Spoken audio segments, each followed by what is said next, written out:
Now for the few who don't know, a Soul Level 1 run is where you start off as a level 1 and have to beat the game without ever being able to level up. And normally, if I was doing a Soul Level 1 run, it'd be pretty straightforward. In fact, I'd say that most people who attempt it have a pretty clear idea of what path to take and what items to collect. However, we might as well throw that all out the window because I've randomized every single item. And that's not the only thing. I haven't even stepped 3 centimeters outside my cell. I've almost died. So if that's any indication, all bosses and enemies are also random. Now the only class that starts off as a level 1 is a Pyromancer. And normally, to make this class work as a Soul Level 1, you would need very specific gear, simply because you won't be able to level up and meet the requirements for most things. But you see, that's also the catch. The chance that I'll even find half the stuff I'm looking for is borderline impossible. Plus, that's also the least of my concern, considering that most key items, including the pendant, are also random. So this pretty much just turns the challenge into a glorified treasure hunt, so I didn't waste any time and got straight to searching. So, now that we've finally made it to Firelink, this gave us a look into what I can expect from the items. Plus, it did also have the first merchant. Now yes, these merchants can theoretically sell you anything, but in my experience, they sell you nothing but shit. Though they are always worth checking because there might be that one time they'll sell you something like this, or maybe that, but most of the time, it will be this. Now the chests on the other hand, they usually actually have some pretty good stuff. See, I got the weed shield, a new pair of pants, and some more fireballs. Plus, just past the guy with the pre-pink rock, I even found some better armor. But after I went around and pretty much collected everything, I needed to start heading towards one of the bells. So this did give me 2 options, the church or Blighttown. Now, I opted for Blighttown mainly because it's a pain in the ass and getting it done sooner than later would save future me an aneurysm. But on my way there, I made a quick pit stop at New Londo, mainly to collect the items just in case I didn't miss anything important. And then I found this blocking my way. Now, this seems to be this game's equivalent of a Snorlax, except that it's a lot stronger and even harder to get rid of. But surely dying and having to do all over again was worth my time, right? No. But maybe there's something over here. No. But maybe, just maybe, the blacksmith has something better. This place f***ing sucks. But here we are, we made it to Xentain. Now I was only here for what? 12 seconds? And this is what I had to deal with. Now, this seemed to only make crossing the river that much less enjoyable, which is actually impressively hard to do. Now, I'd say I'm pretty decent at the game, but I can't take on 2 Quailags Artorias while being slowed and poisoned. So the method I used was to continually exit out to refresh the respawn. It's gimmicky, but it did work. Then on the complete flip side, I got this for the boss. Now yes, I may or may not almost died to what is essentially a participation boss, but I rang the bell and that's all that really matters. Now before I left, there was still one more thing I wanted to do here. I wanted to check on Ceaseless, whom, as you can imagine, is looking a little bit different. Now funny enough, if you actually collect the item, he'll get pissed and start attacking you. So that only gave me one choice. I did what Tarkus would do. I tried knocking him off the edge. However, that wasn't working out too well. Maybe from the lack of damage or because he's built different. Who knows? So I had to come up with another idea. This time I tried to make him follow me along the walkway. But that's a lot easier said than done, because it seems that he continually gets stuck on the smallest of objects, and his only method around this is to hit the eject button. Plus, it doesn't really help that he has the athletic capability of a turtle for arthritis. But after 47 years, I finally got him in the right spot, and from here, he went the way of Tarkus, straight off the edge. So now that I was done with Blighttown, it was back to business as usual. You know, collecting items and almost dying in the process. But since I was already heading in this general direction, I decided to visit my buddy Havel, whom, for whatever reason, wasn't wearing any pants. Now, I'm just gonna assume this is for tactical reasons, as I was too distracted to even walk in a circle. Then for the boss, we got a gargoyle, but whatever, no one cares. You know, I wonder what item I would have gotten if I killed Solaire. Well, too bad I never found out. Now at this point I was almost ready for the second bell, but I wanted to level up my Pyroflame before I did that. But first things first, I still needed to collect all the items around here and Darkroot. So let's get that done real quick. No!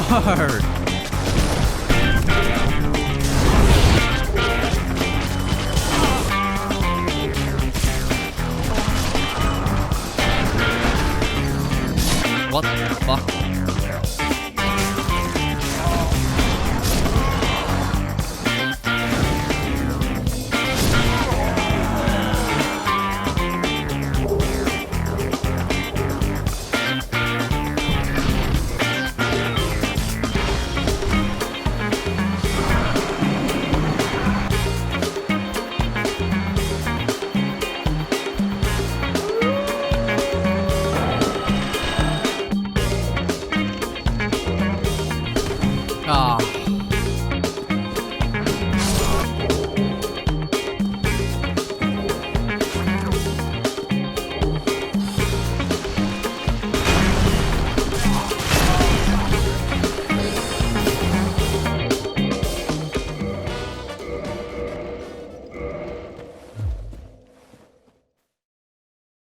Okay, so I'd say it's about time that I level this thing up.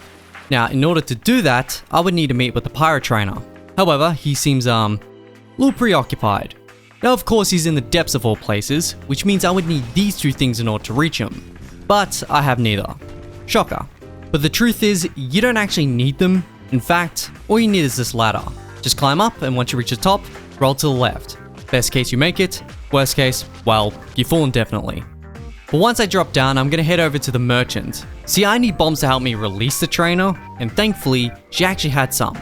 So now, all I gotta do is enter the depths, and the only way in that I know of is to stand right here, have the correct weight, and roll your way in. Now from here, I need to make some pretty sketchy jumps, particularly the second one, because if I don't get it right, I may or may not brick my save. But thankfully that didn't happen. So now all I gotta do is get in the correct position and throw a bomb at the right angle. This should be enough to release the trainer, while hopefully not killing him in the process. But after that, I can just bone out and meet him back at Firelink. But that's also when it came to my attention, that I was flat out broke, courtesy of me dying in every conceivable situation. But look, if there's one thing you should know about these kind of randomizers, it's this. If you know where to look, you will never run out of souls. In fact, if you remember, there was a certain someone who was giving souls away like it was candy. Now, yes, it might have been at the cost of its own life, but hey, that's a price I'm willing to pay. So once I do that a couple of times, I had more than enough. So now I was finally able to level up my Pyro Flame. Now this new upgrade is definitely going to come in handy, because I wasn't done with the depths just yet. Oh no, I still wanted to collect all the items in the area, talk with the merchant, and beat the boss. But just before we get to that, I kind of want to note that I almost completely missed this. That would have been really bad. But like before, I need to roll my way back in. However, this time I'm heading in a different direction. Now, I know it may look weird, but this is technically the only way in that I know of. Oh, and now that we're here, it just has to be said. This place sucks ass. It's overpopulated, the areas are just way too small, the items suck, there's a boss around every corner, and most of the time, they're in the roof. You see this? This is terrifying. And honestly, that's not even the worst part. See, Xena, like every other merchant so far, didn't have a single useful thing in his shop. I know, truly shocking. But look, I can't stand around complaining about it, otherwise it'll upset the roof lizard and I'll have to walk all the way back. But hey, at least we're now up to the boss, right? Well, it seems that I might have slightly misjudged its range, so I had to walk all the way back. Again. Now I know what you're thinking. Why not just rest at the bonfire inside the depths? Well, since I don't actually have the keys, I wouldn't have any way of getting out if I did. And look, I'm not that attached to this place, so I'll pass. But you know what? None of that matters because I got the boss the second time around.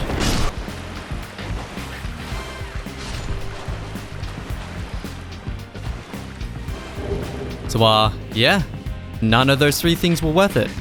Sounds about right. Now on the way to the second bell, I just decided to do Capra Demon now, so I wouldn't have to do it later. So after I made it to the church, I just decided to take this clown out first, otherwise I could see him coming back with the entire circus. Oh, and as for the boss, we got whatever this thing is. Now truth be told, this fight isn't even that bad, other than maybe the constant grabbing and one-shots, but it's only until player 2 joins in does the real fight begin. See, the moment I get teamed up on, the fight is pretty much over, especially when it seems like they both have infinite range. Luckily, my upgraded Pyro Flame is does a little bit of damage. So as long as I can catch one off guard, I can easily take it out. So then all I have to do is wail on the last one. Simple, second bell down. Oh, and you want to take a guess if this guy had anything good? No, of course not. But here we are, we finally made it to Sen's Fortress. And you know what? This right here pretty much sums up the whole thing. If you aren't getting one-shot by Mr. Bones, you're probably gonna get one-shot by Mr. Krabs. But look, it's not all bad. I did get this ring, and even got saved by the boulder on 3 separate occasions, and then almost died to said boulder. Twice, both in the span of 5 seconds. After that though, I did rescue this old man from what appears to be your average retirement home. Plus, for the first time in a while, I finally found an item worth a damn. Now yes, it might not be as good as the Crown of Dusk in terms of damage, but having a flat 10% increase to my pyromancies is pretty damn good. Plus the Crown of the Dark Sun technically doesn't have any downsides, so there is that. And then we had this guy. Now, up until this point, the merchants had been, you know what, I'm just gonna say it. they've been borderline dog shit. But this guy turned around and had this. Now, if you didn't know, this is pretty much the best melee weapon you can get in Soul Level 1, and this guy was pretty much giving it away for free. However, I will say that it's kinda bittersweet, especially considering I just spent all my Twinkling Titanite before coming here. So I'll take it, but I'm pretty sure that this is the game's equivalent of giving me the middle finger. Oh, and as for the boss, we got yet another gargoyle. See, at this point I'm pretty sure I'm just bullying them, so I wanted to make things interesting. So I tried making it jump off the edge. Keyword being tried. Okay, so I think after a while, I finally came to the conclusion that unlike the Iron Golem, it has half a brain. So yeah, hard fight. Don't give me another. Let's move on. Now, traveling through Anor Londo was pretty much the standard experience. Mega Ornstein's fat ass knocked me off the edge, I made it across the rafters while avoiding the weird dog, almost died to the dragon, and I got assaulted inside the castle. But you know what? It was all worth it, just so I could meet with the blacksmith, who appears to not only look like shit, have nothing but shit, but also has shit prices. Honestly, at this point, I'd be more surprised if it wasn't exactly that. But here we are, the fight we've all been waiting for. And this is one of those fights where depending on what you get, could very well be the end of the run. Luckily, it just seems to be the Fire and Ice ladies. Now, there are a few ways I could approach this fight, but you see, I'm an opportunist. Why would I do something when I could do nothing? I'll show you what I mean. You see that? It appears that these idiots can damage each other, so why not just use this to our advantage? Hell, I'm sure they can do a lot more damage than I ever could. So the idea is quite simple. I need to grip them together and bait their attacks. In theory, this should cause the most collateral damage. But I do need to make sure I don't get caught in the crossfire, which at this point is kind of my thing. Now, I did get pretty lucky as Priscilla just kept walking in the lava like an idiot. However, before I can even begin the second stage, I walked into the lava. Like an idiot. So that little mistake cost me a little bit of time. You know, it would have been a lot more awesome if I got to fight Mega Priscilla instead of this. This right here is what you call a freebie. Not exactly the most climactic finish. But whatever, I now have the Lord Vessel. So now that I can fast travel, I'm gonna head straight for Blighttown. And this time, I'm not coming empty-handed. You know what? Let's just not beat around the bush. I want to level my Pyroflame to Ascendancy 5. However, I just have one small problem. Enemies can attack and even kill Quailana. This we all know. But what does that have to do with me? Well, it just means that I have to take out 2 Quailags, Artorias, and whatever else is in the area. Otherwise, I'll just straight up murder Quailana whenever I try to get close to her. So first things first, I need to deal with every single one of them. Now, there are a few ways I could achieve this. My first idea was to trap them and then slowly make my way back around. However, that didn't really work out too well. It's the kind of thing that's hard to pull off when you have to deal with multiple enemies. So like before, grouping them together would be the most effective method. So what I did was funnel them into this tight area and then play the waiting game. Now, I thought about attacking them to speed up the process, but most of the time if I ever tried, they would just keep puking lava at me. So that pretty much forced me to stay put. But no matter, after a while they started dropping like flies. Only until one was left. So okay, cool. All I had to do was take that last one out. But here's the thing. It would appear that one of the Quailags was randomized from a mosquito. Now here's the thing about Blighttown mosquitoes. They respawn indefinitely. So no matter what I do, I will never be able to get rid of this Quailag. So that really only left me with one option. I needed to go back to the first idea. I need to trap it somewhere where it won't be able to follow me.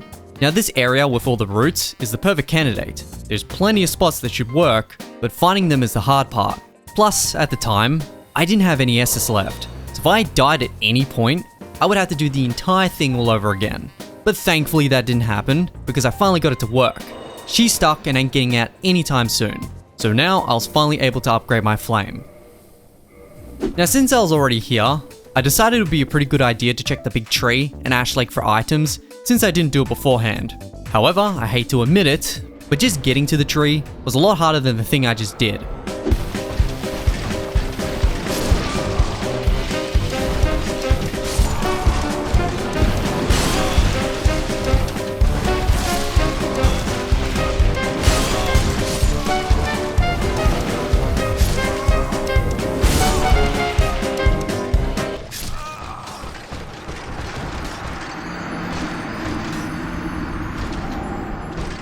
Now at the very minimum, I can at least say that it was worth it, because this is what I found at the entrance. Not gonna lie, I've been looking for that, and without it, I wouldn't have been able to do the 4 kings. Oh, and as for the rest of the tree in Ash Lake, I didn't really find much, except for whatever's going on in there, which honestly, I don't think I'm game enough to find out. Now, since I did manage to find the Covenant of Artorias, I decided it would be best if I did the 4 kings first. So this means I get to visit my buddy here once again. However, the happiness was pretty short-lived, as now I have another problem. See, I don't have any way of draining the water because I never found the key. So this means I won't be able to progress through the normal way. So instead, I'm going to use the better way. See, all I gotta do is stay on the edge of this ledge, walk off and exit on the exact frame. Otherwise I'll die and have to do Seath again.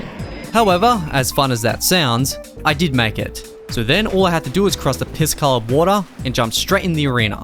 With the ring equipped, of course.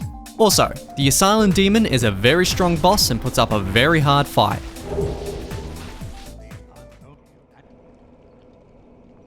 No. Okay, so now that I have my first Lord Soul, I think it's about time I place this bad boy down. This gave me a few choices of where to go, but ultimately, I settled on the Catacombs for no other reason than it's my least favorite. Now, I think we can all admit that this place sucks normally, but being randomized on top of that, well, now it has pigs, log people, dogs, casters, and you usually get it all at once.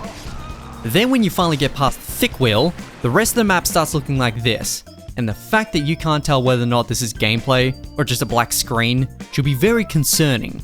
But oh, don't worry, I do have this stupid ass torch that really makes the pain of exploring this area go from a 10 to a slightly lower 10. But it's just when you think you're done, the game goes ahead and throws you a curveball. Oh, and this. Did I mention it happened twice? Well, whatever, we finally made it to the boss arena. However, it's also come to my attention that Seath has migrated into the ceiling. Not gonna lie, I didn't really see that one coming. Now, I can usually think my way out of these kind of situations, but fuck, the game really didn't leave me much to work with here. How the hell am I gonna get up there? I can't defy the physics of the game. Well, at least this time I can't. So how about we all just pretend that I got the Lord Soul? Yeah, that works. Now, before I moved on to the next Lord Soul, I kinda wanted to visit the Painted World first, because I could see that if I didn't do it now, I probably wouldn't want to do it later. Plus, I did actually have the doll, so I might as well use it. However, at this rate, I won't even be able to use it, because just getting to the painting is a full body experience in and of itself. Oh, and the fun doesn't end there. How about we just take a peaceful stroll through the Painted World?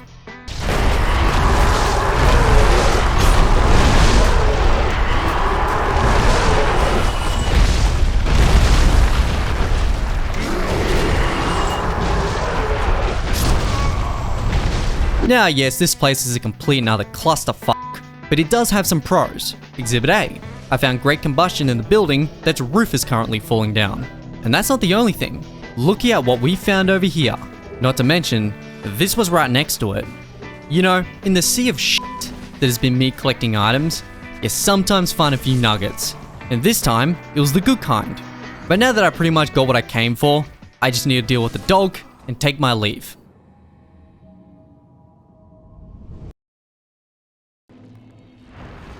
Forgot about that. So since I now have the lava ring, this pretty much gives me a tactical advantage over every other enemy in the area. See, all I gotta do is bait them into the lava. I won't die, but they surely will. Except for that one time. But hey, at least I got a pretty good ring out of it. Now, I would have preferred this, but I'll take it. Now, making my way through this next area is pretty fun and enjoyable. I sure love repeating it multiple times, but after I was done getting one shot by mushrooms, I finally made it to the boss. However, it just turned out to be one of the saddest experiences I ever had. And if you think this is just a one-off, you're sorely mistaken. Oh no, it's happening to just about 95% of the enemies in this area. Except for this idiot. He somehow manages to thrive in every location he's in. Kinda like a cockroach. I'd say that's a pretty fitting comparison. But anyway, as for the bit of chaos, we got Stray Demon again for the 18th time. And look, at this point, I pretty much mastered this fight. So with that, I now have the third Lord Soul. Now that leaves only one more left, and I haven't even stepped foot inside the archives yet, and I have to deal with this. Plus, it wouldn't have been so bad if it didn't keep happening every 5 seconds. But anyway, like always, I have the exact same problem. Blah blah blah, same story, don't have the key, but there is another way around it. However, this one is by far the hardest one to pull off. See, I pretty much have to try and jump onto this elevator's rail while it's moving, and trust me when I say this, it's a pain in the ass to pull off. But I will counteract that by saying that it's really satisfying once you get it. But then I died, so I had to do it again. And then the game crashed. Don't ask me how long that took. Now, after a while of looking around and not really finding anything, I started to head straight for the Crystal Cave. But that's when I found this on my way out. So, lucky me, I guess, I was actually able to do the DLC. Oh, and as for the boss, I got Xentain, and no, not the big strong one, just this one. Moving on. Now, since I did actually manage to find the pendant, I thought it'd be a waste not to use it. Plus, at the time, I didn't really think the DLC would take that long, so that means I needed to head back to the basin and kill the Hydra. But quick question. Since the Hydra has also been randomized, which one is it? The Gargoyle, Smiles, or the Cat? Who knows, but I'm not taking any chances. They all had to go. Now, surprisingly, this actually worked. So next all I had to do was kill the pig, Talk of Dusk, and enter through the portal. Now, for the first boss of the DLC, we just straight up got Calamite. So that really set the tone. But all things considered, it really isn't that bad. I mean, yeah, any one of its moves can pretty much one-shot me, but if you didn't know, Calamite is one of the only strong bosses that isn't immune to bleed. So as long as you have a good bleed weapon, this fight really isn't a big deal. Then after that, I dealt with another dragon and made my way through the township. But since everything was going smooth for the first time ever, the game had to throw me a curveball. See, there's about 7 bosses in a room that's built for a lot less than that, and unfortunately, I need to get through here. Now, I can usually weasel my way through these kind of things, but this is a unique situation where there's a boss in every doorway, so instead of slamming my head against this brick wall any longer, I needed to improvise. So what I did was cut out the middleman and just roll down the elevator. Now surprisingly, this actually worked out pretty well. However, it's also somewhat overshadowed by the fact that I now have to deal with the Abyss. See, since every single roaming humanity has also been randomized, this just turns the area into a mosh pit.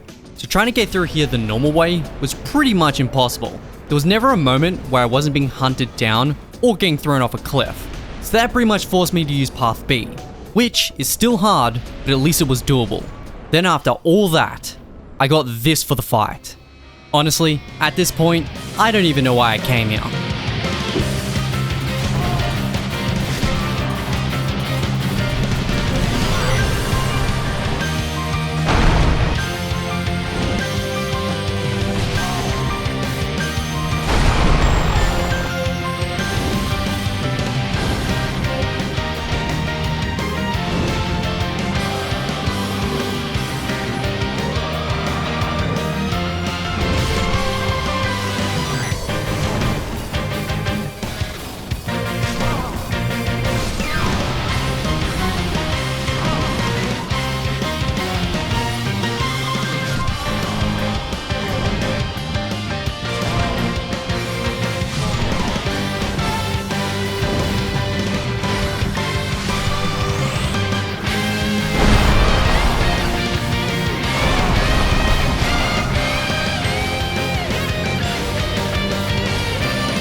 What?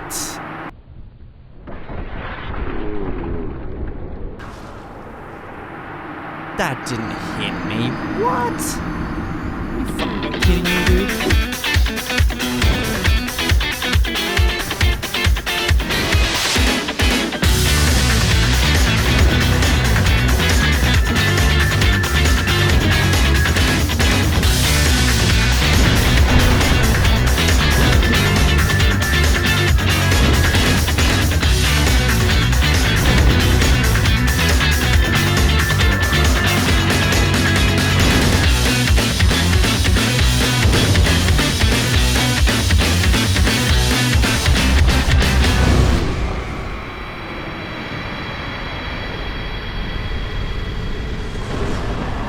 All that for a ring of sacrifice. Holy fuck.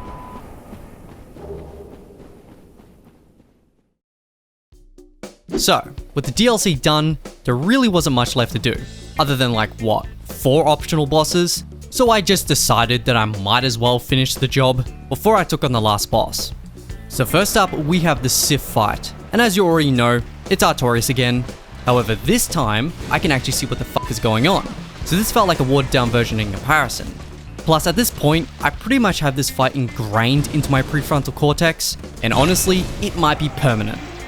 After that, we had Gwendolyn, and holy shit, just getting to the boss is the boss fight.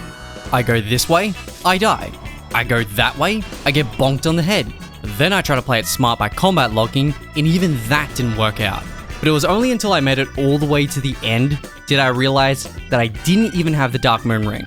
So, well, I kinda had to improvise. Now for the fight, we got this big boy.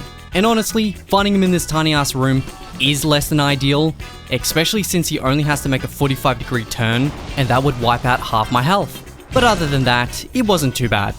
But then we had this fight. Now yes, I am a lot stronger than I once was, but that doesn't really matter much if you're still level 1. Now the strategy I took to beat this fight was pretty straightforward. First I would need to survive the first strike, and then continually stagger him using Black Flame. However, this does also require everything going according to plan. And the mushroom sure as wasn't a part of it. But don't worry, I did get it the second time around. Hell, I even got a 2-in-1. So that just leaves us with 1 more left, which means I need to head to the Undead Asylum. But then I died, which means I need to head back to the Undead Asylum. Now while I was here, I tried making a trade with the bird. However, the dragon wasn't having any of it. Unless I killed it every single time I made a trade, it wasn't gonna happen. Oh, and as for the boss, it went alright.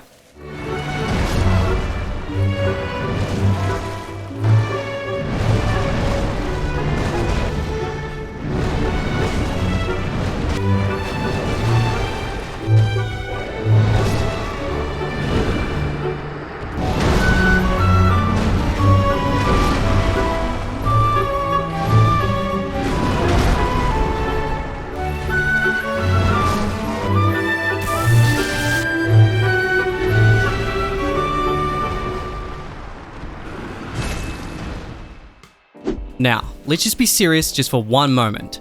Since I can't actually get the last Lord Soul, because again, Seath is in the roof, this means I'm gonna have to use another method to bypass the requirement. Now the only way you can achieve this is by doing a wrong warp, and usually there's 2 options, the purple Coward's Crystal, or exiting on the exact frame in the loading screen.